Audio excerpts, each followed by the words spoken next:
नमस्कार दोस्तों, स्वागत है आप सभी का कहानी के एक और नए एपिसोड में। तो चलिए शुरू करते हैं। तारीख थी 27 मार्च 2026। रात के करीब 1:30 का वक्त था। मेरठ में रहने वाला एक शख्स 6 मार्च को अपनी ड्यूटी से घर वापस आया और 2 अप्रैल को उन्हें वापस जाना था। फैमिली के सभी लोग उनके आने की वजह से बहुत खुश थे, लेकिन 27 मार्च की रात को जब वो अपने बेडरूम में सो रहे थे, तब अचानक आधी रात को उनके कमरे से एक गोली चलने की आवाज़ आती है। और अगले दिन यानी 28 मार्च को जब उसकी माँ अपने बेटे के कमरे में जाती है, तो वहाँ पर उनकी बॉडी दिखाई देती है। लेकिन सवाल यह उठता है कि आखिर उन्हें यह गोली मारी किसने और क्यों। नयन सिंह, जिनकी उम्र करीब 35 साल के आसपास है, नयन सिंह अपने परिवार के साथ मेरठ के धनपुर गांव में रहा करते थे। उनके पिताजी का नाम गरीबदास है, जो किसान हैं और खेतीबाड़ी का काम करके घर का खर्चा उठाते हैं। जबकि उनकी पत्नी विमला एक हाउसवाइफ है, जिन्होंने अपने 4 बच्चों की परवरिश इतने अच्छे से की कि मोहल्ले के लोग भी उनकी तारीफ़ करते हैं। विमला के 3 बच्चे में 2 बेटे हैं और 1 बेटी है। सबसे बड़ा बेटा नयन सिंह, जबकि दूसरे बेटे का नाम है प्रदीप सिंह, जिसकी उम्र लगभग 30 साल के आसपास है और यह मोदी नगर में एक प्राइवेट नौकरी करता है। यह नयन सिंह की बहन, जिसका नाम अंजू है, उसकी कुछ साल पहले ही शादी हो चुकी है और अब यह अपने पति के साथ मेरठ में ही जागृति विहार इलाके में रहती है। अंजू अपने 2 भाइयों से बहुत प्यार करती है, लेकिन वह सबसे ज़्यादा करीब नयन सिंह के थी, जो अपनी बहन की हर ख्वाहिश को पूरा करते थे। अब क्योंकि अंजू घर में इकलौती बेटी थी, तो उसकी शादी में किसी चीज़ की कोई कमी नहीं छोड़ी गई थी। पेरेंट्स और भाइयों ने अपनी हैसियत से ज़्यादा बहन को दिया था, लेकिन अब अंजू चाहती थी कि नयन सिंह की भी शादी हो जाए। लेकिन वह शादी करने से पहले अपना करियर बनाना चाहता था, जो कि हर कोई चाहता भी है। वह हमेशा ऐसे एक फ़ौजी बनने के ख्वाब देखते थे, जिसे पूरा करने के लिए नयन सिंह ने पढ़ाई पर बहुत फोकस किया और 12th क्लास तक की एजुकेशन गांव के ही एक लोकल स्कूल से हासिल कर ली। पढ़ाई के साथ साथ नयन सिंह ने अपनी फिटनेस पर भी बहुत ध्यान दिया। वह गांव के बाकी लड़कों की तरह नहीं थे जो खाली समय बर्बाद करते थे। नयन सिंह स्कूल के वक्त से ही रनिंग और कबड्डी, कुश्ती जैसे खेलों में बहुत आगे रहते थे, जिसके चलते उनका शरीर बहुत फुर्तीला और मजबूत हो गया था। वहीं गाँव के माहौल में सेना और पुलिस की नौकरी को बहुत सम्मान दिया जाता था, इसलिए नयन सिंह ने यह ठान लिया था कि उन्हें किसी भी हालत में चाहे कुछ भी हो जाए, वर्दी पहननी है। वो रोज़ सुबह सूरज निकलने से पहले गांव की सड़कों और खेतों में घंटों दौड़ लगाते थे, ताकि अपना फिजिकल टेस्ट वो पास कर सके। और आखिरकार नयन सिंह की मेहनत रंग ले आई। जी हाँ, साल 2011 में बीएसएफ की भर्ती निकली, तो नयन सिंह ने दौड़, लंबी कूद और चेस्ट मेजरमेंट जैसे कड़े टेस्ट बहुत आसानी से पार कर लिए और उनका सिलेक्शन बीएसएफ में हो गया।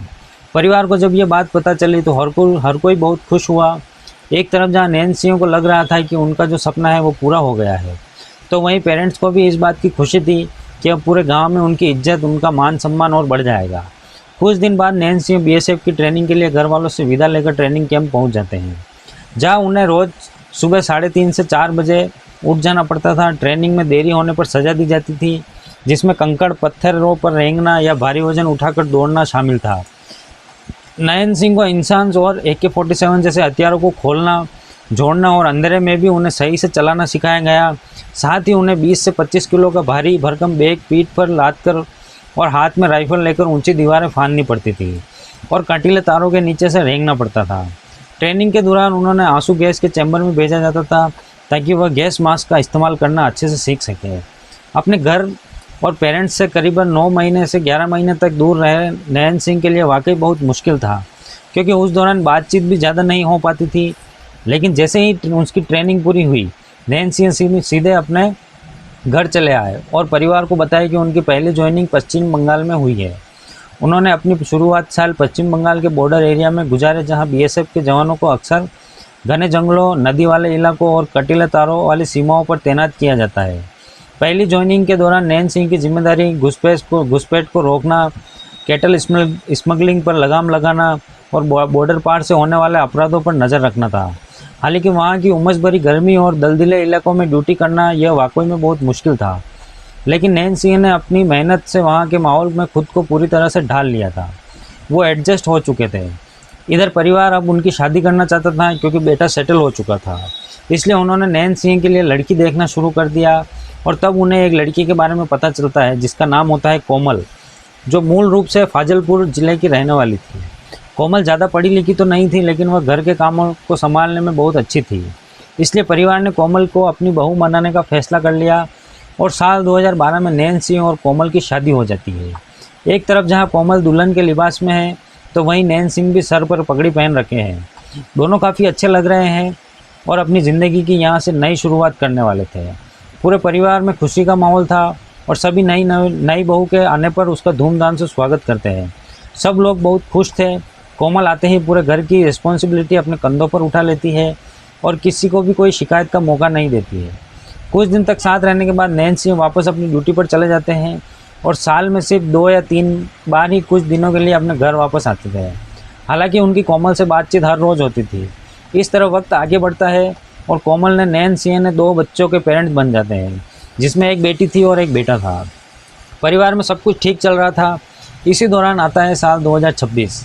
नैन्सी अपने चचेरे भाई की शादी में शामिल होने के लिए बीएसएफ से ऑफिशियली लीव लेते हैं और 6 मार्च को पश्चिम बंगाल के मालदा से अपने गांव धनपुर आ जाते हैं, जहां उन्हें देखते ही पेरेंट्स के चेहरे पर मुस्कुराहट आ जाती है, जबकि बच्चे भी कई महीनों बाद नैन्सी को देखकर काफ़ी खुश होते हैं। नैन्सी को 2 अप्रैल को वापस ड्यूटी पर जाना था, इसलिए वह अपने बच्चों के साथ ज़्यादा से ज़्यादा वक्त गुजारते हैं। लेकिन 27 मार्च की दोपहर अचानक नैन्सी का कोमल से किसी बात पर झगड़ा हो जाता है, जिस वजह से वह गुस्से में अपने बच्चों को लेकर मायके चली जाती है। अब घर में बस नैन्सी थे, जबकि उनकी माँ अपनी बेटी अंजू के ससुराल गई हुई थी और नैन्सी के पिता खेत में थे, जो आज रात खेत में ही सोने वाले थे। इसलिए नैन्सी भी अपने बेडरूम में जाते हैं और आराम से वहाँ सो जाते हैं। लेकिन यहाँ से कहानी बदल जाती है। अचानक देर रात करीब 2 बजे के इस घर में गोली के चलने की आवाज़ आती है, पर रात का वक्त होने की वजह से कोई भी इस बात पर ध्यान नहीं देता।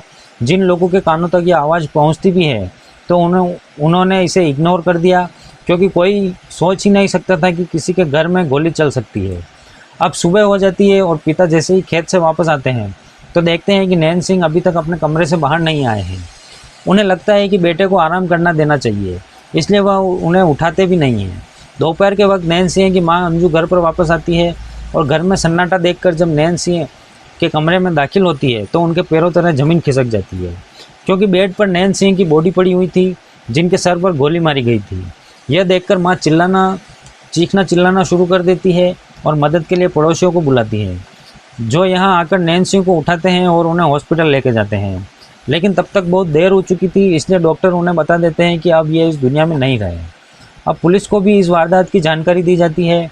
पुलिस बिना टाइम गंवाए फ़ौरन घर पहुंच जाती है, जहां पर नैन्सी का परिवार फूट फूट कर रो रहा था।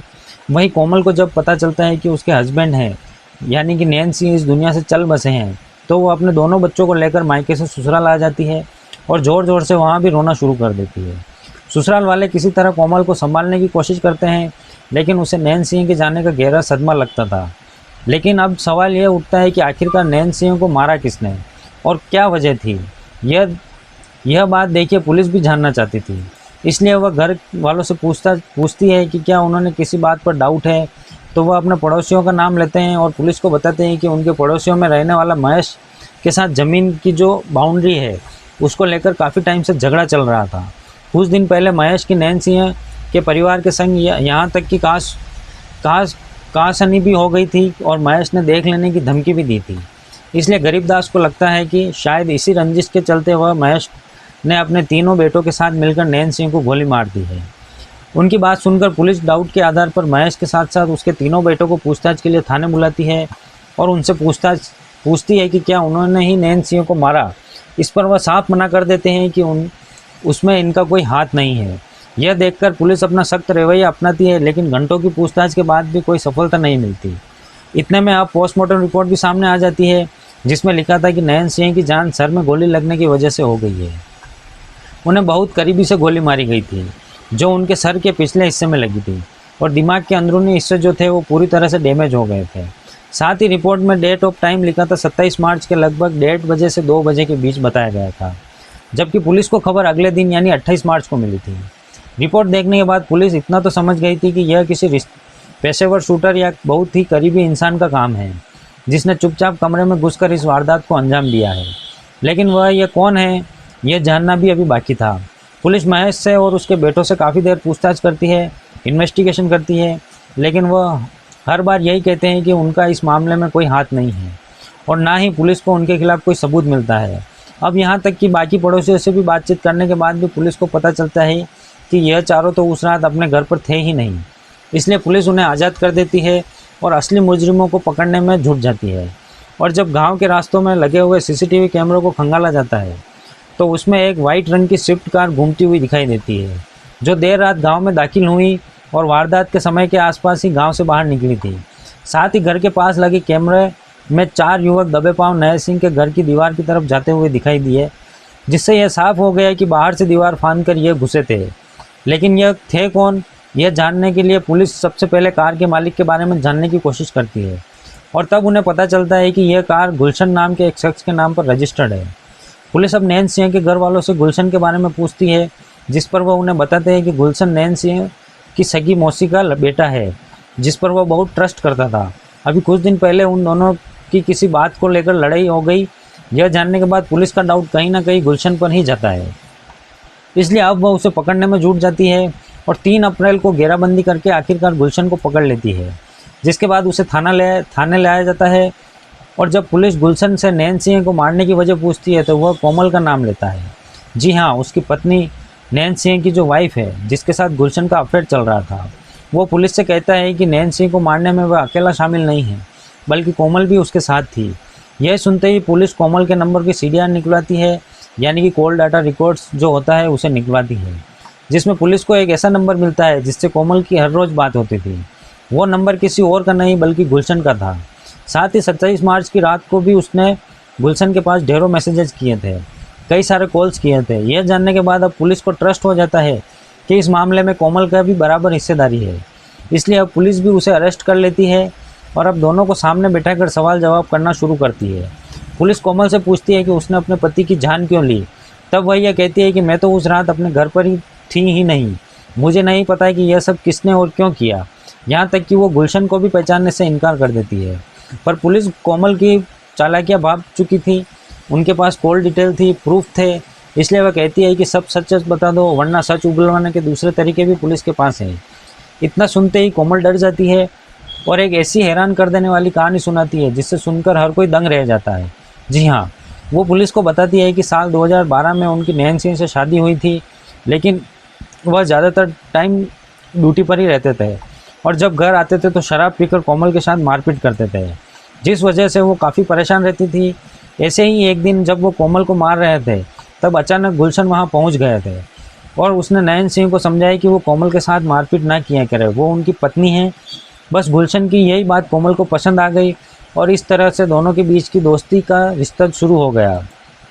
कोमल अब गुलशन के साथ ही अपना सुख दुख बांटना शुरू कर देती है और धीरे धीरे दोनों के बीच नज़दीकियाँ बढ़ने लगती है। जब भी नैन सिंह अपनी ड्यूटी पर जाते थे उनकी गैर हाजिरी में गुलशन घर पर आता और घंटों बैठकर कोमल के साथ वक्त बिताता। हालांकि शुरुआत में ससुराल वालों को इन दोनों पर डाउट नहीं होता, लेकिन जब गुलशन का घर में आना जाना ज़्यादा हो जाता है तो घर वालों को इनके रिश्ते के बारे में पता चल ही जाता है। जिसके बाद नैन सिंह जैसे ही छुट्टियों के दौरान घर आता है तब परिवार वालों उन्हें कोमल के बारे में सब बता देते हैं कि पीठ पीछे क्या चल रहा है और यह भी कहते हैं कि उस पर थोड़ी नज़र रखें। परिवार की बात सुनने के बाद नैन सिंह कोमल से इस बारे में पूछताछ करते हैं, पर वो उनसे लड़ाई झगड़ा करना शुरू कर देती है और नाराज़ होकर वो अपने मायके चली जाती है। कोमल जहाँ वो हर रोज़ गुलशन से बात करती है, दोनों कभी कभी होटल में भी मिलते हैं, पार्क्स में भी मिलते हैं, रेस्टोरेंट में भी मिलते हैं। कोमल अब गुलशन से शादी करना चाहती थी क्योंकि रिश्ते को करीब 2 साल बीत चुके थे। हालांकि इस बीच वो अपने ससुराल भी आती जाती है, जिससे नैन सिंह खुद मना कर ले आए थे। इसलिए आई थी क्योंकि वह अपनी बसी बसाई फैमिली को तबाह नहीं करना चाहते थे। वो कोमल से कहते हैं कि देखो हमारे 2 बच्चे हैं, हमें अपने बारे में नहीं तो कम से कम इनके फ्यूचर के बारे में तो सोचना ही चाहिए। कोमल ने जिस रास्ते को चुना वो गलत है, इसलिए वो गुलशन से बात करना छोड़ दे। ऐसा नैन सिंह अपनी पत्नी को कोमल को समझाते हैं, पर कोमल के सर पर प्यार का जुनून सवार था। वो गुलशन को किसी भी कीमत पर छोड़ने को तैयार नहीं थी। साथ ही वो कोमल यह भी अच्छी तरह से जानती थी कि नैन सिंह से उसे कभी डिवोर्स नहीं देंगे, इसलिए वो गुलशन से कहती है कि इन दोनों को मिलकर नैन सिंह को रास्ते से हटाना पड़ेगा, जिसके लिए वह राजी भी हो जाते हैं। और जैसे ही नैन सिंह 6 मार्च को अपने घर आते हैं तो कुछ दिन साथ में अच्छे से रहने के बाद कोमल 27 मार्च की दोपहर ही लड़ झगड़ कर अपने दोनों बच्चों को लेकर मायके चली जाती है, क्योंकि उनका प्लान का हिस्सा था। मायके जाने के बाद वो गुलशन को फ़ोन करती है और उसे 2 शूटर हायर करने के लिए कहती है, पर वह पैसे के बिना काम नहीं करने वाले थे। इसलिए कोमल अपने जेवर लेकर सुनार के पास जाती है और बच्चों की पढ़ाई का बहाना बनाकर जेवर के बदले 6 लाख ले आती है, जिन्हें वह गुलशन को सौंप देती है। इसके बाद गुलशन अपने तीनों दोस्त गुड्डू, राहुल और मोन्टू को 2-2 लाख देकर अपने प्लान में शामिल करते हैं। 27 मार्च की रात करीब 1:30 बजे के आसपास ये तीनों कार में बैठकर नयन सिंह के घर पर पहुंच जाते हैं, क्योंकि कोमल ने इन्हें बता दिया था कि आज घर पर कोई नहीं है और यह बहुत अच्छा मौका है। खैर, अब यह दीवार फांदकर किसी तरह नयन सिंह के बेडरूम में जाते हैं। सबसे पहले गुड्डू गोली चलाने की कोशिश करता है, पर उसकी हिम्मत नहीं होती, इसलिए वह राहुल को गन सौंप देता है, जिसके बाद वह नयन सिंह के सर पर गोली मारता है और जो उनके सर के पिछले हिस्से में लगती है और वहीं उनकी जान चली जाती है। यह देखकर तीनों फ़ौरन वहाँ से फरार हो जाते हैं, यह सोचकर कि जो गुनाह है वह कभी सामने नहीं आएगा, लेकिन पुलिस सच का पता लगाना अच्छे से जानती है।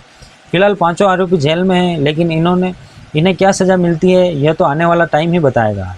वेल, आपके ओपिनियन इस पूरे केस और गुनाहगार कौन है, और जिन्होंने पूरा काम किया, उसकी पत्नी ने जो किया, उसके जो मौसेरे भाई जो था जिसने किया, आपको हिसाब से क्या सज़ा मिलनी चाहिए? आपकी राय कमेंट सेक्शन में ज़रूर दें। वीडियो को लाइक और शेयर करें और चैनल को सब्सक्राइब करके बेल आइकन प्रेस करें, जिससे आने वाली कहानी आप मिस ना करें। तो दोस्तों, आज की कहानी में इतना ही। हम मिलते हैं किसी नई कहानी के साथ, तब तक के लिए बाय।